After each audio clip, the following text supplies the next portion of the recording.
One of the reasons why your sales team is not performing that well is because they have not been trained properly. And in this video, I will share with you 4 different reasons why your sales team is losing out on the sales that they should not, and how you, the sales manager or the business owner, can fix it. Hey, hi there. My name is Sachin Diya. I'm the founder of Diya Consulting, and we work with ad tech and service-based businesses and help them to double their sales in 3 to 6 months. So, without any further delay, let's jump in. So here we go. Now, one common thing that I always found among sales managers is that they always focus on the outcome, and that is the target they have given to the sales team, but they do not tell them how exactly to go about it. So basically, at times, what we have found out is that sales teams are really confused how to reach to the target. At times, the target is not realistic. Though that's what I hear from sales team, and of course, totally opposite when I hear them from the sales manager that hey, it's completely doable and team is not putting that kind of effort. Firstly, we will diagnose why that is happening and why your team is losing out on those sales every month, right? So here are 4 ways to fix it. Now, firstly, of course, when people say that hey, this is the target that you need to achieve for this month. Now, in that case, firstly, a lot of sales manager, as I mentioned to you, they focus on the big goal, the end of the month target that they're having, or a quarterly target that they're having. But what instead your team need at times is smaller actionable milestones or steps that they can follow on day to day or a weekly basis, right? For example, if you have a monthly target of 32 lakh per month, so what exactly you can do is you can break that down in a weekly target, and the weekly target also you can really share with them that hey, that 8 lakh you need to achieve every week, right? And in that 8 lakh as well, you need to define how many number of call discovery call they need to make, how many leads they need to interact with, how many final sales call they need to make, and based on their projections of the last 1 quarter average closing rate, accordingly give them the target based on that, right? Do not just give them any random target out of just from your wishes and all that you want to achieve.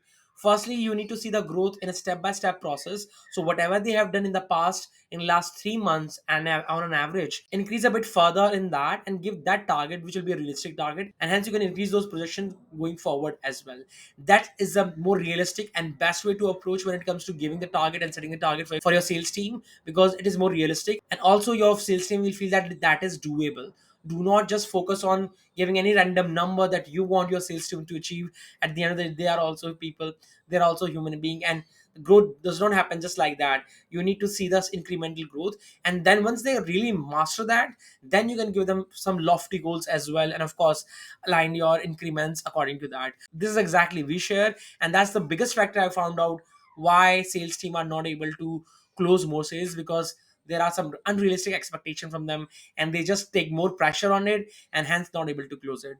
So that's why I focus on how many appointments or dials they need to make in order to achieve the target on daily or a weekly basis, how many offers they need to make in a day or a week based on that, and then how many follow-up or upsells or downsells they need to make in order to achieve that weekly target also. So when you show them how, it will be easy for them to get the end goal. And one common thing I also found is that people wait for the month to have a one-to-one interaction with the sales team member who are not performing.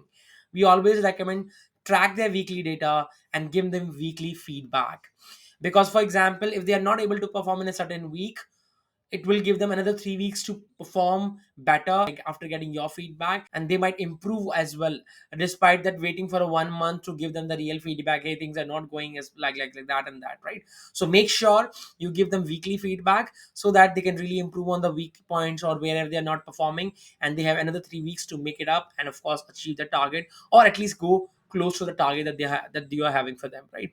Second is making the accountability crystal clear. So your team might be missing target because no one feels like it's their specific responsibility. They think someone else is handling it. Now, I have been partnered with businesses where there is a way too much accountability, where there's a lot of pressure if they don't perform. So the sales team works under a lot of pressure and fear. And there is another business where I've seen that our teams are not performing at all because there is no accountability, no check-ins from the management. So it's always about finding a right balance where your sales team feels secure and they really feel that yes, that management is there for my progress, really help me out in my growth.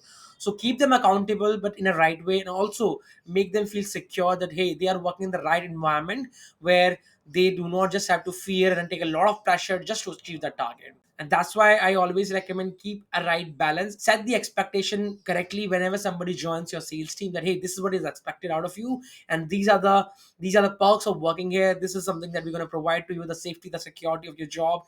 No, we do not want you to take unnecessary pressure, but also we have these certain expectations from you which you need to make sure that you adhere to. And of course, we are there to guide you in order to achieve those results that we want out of you, right? So what you can do is assign clear ownership to each goal. If one person is responsible for hitting a number, they will take seriously. Have a, as I mentioned, a weekly one-to-one calls or weekly one-to-one interactions, especially if you're a sales manager or a sales team lead.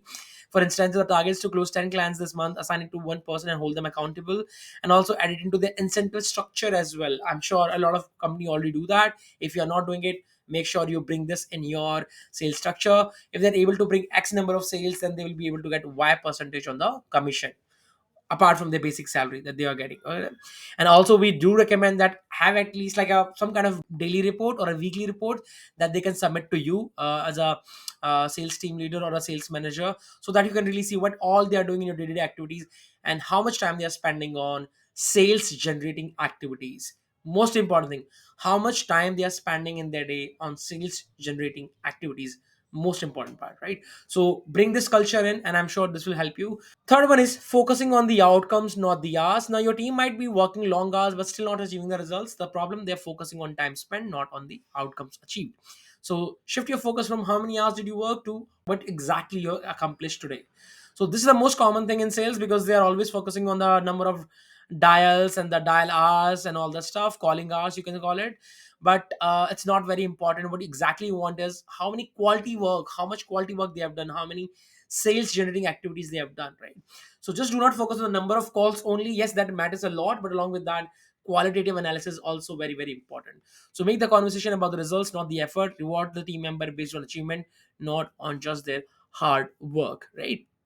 And last is proof and conviction. Now this is basically for somebody who is new to sales. Now whenever you see a drop in sales, before changing the script or flow, read all the testimonials and wins that have happened in the last 1 month. Especially if you're an individual, or maybe if you're a team manager or a business owner who's watching this, make sure that whenever you see a drop in the sales, what you do is you focus on sharing the wins and the testimonials of your team with the people who are not able to get close to the target, right?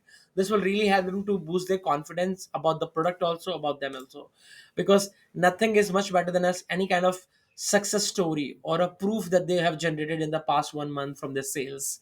So this will be giving them more confidence. They will feel more secure about your product as well, because when people are going through low slump, when sales are not happening, what people do is they start doubting themselves, they start doubting their product, they start doubting their leads as well. Am I selling the right product? Am I talking to the right people? Am I good enough to sell? What is happening with me and all? So all those doubts come through you. And I always give an example of athletes because they also go through some lows as well. During those time, what exactly they do is they go and check out their best performances. They check out and listen to the call recordings. They check out the best wins they have achieved in their life. Similar in sales as well, check out the success stories, check out the proof that you have collected over the last 1 month.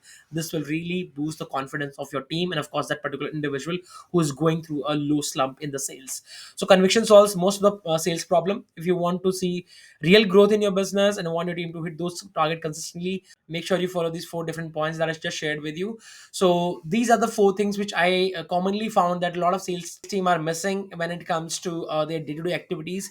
And specifically if you're a business owner or a sales manager, make sure you have all these four things in place and you have proper feedback mechanism system, and do not wait for monthly review or all. I would highly recommend do the weekly calls with them, do the one-to-ones with them, give them the feedback and give them the opportunity to grow in their life. I hope you will find this useful. And if you want more help in how to grow your sales, how you can double your sales, then basically what you can do is you can click on the link below, which you will find in the description of this video, to book a free one-to-one call with us where we really diagnose your sales process and we will guide you how you can double or triple your sales in 6 to 12 months, because that's what we do. We work with ad tech companies and service-based companies and help them to double their sales. So I'll be looking forward to connecting with you, or my team will reach out to you once you're going to fill out the form. And yeah, I hope the video was useful. You can mention in the comment section which one of the points that you really like about it and you want to implement in your sales process. I will see you in another video.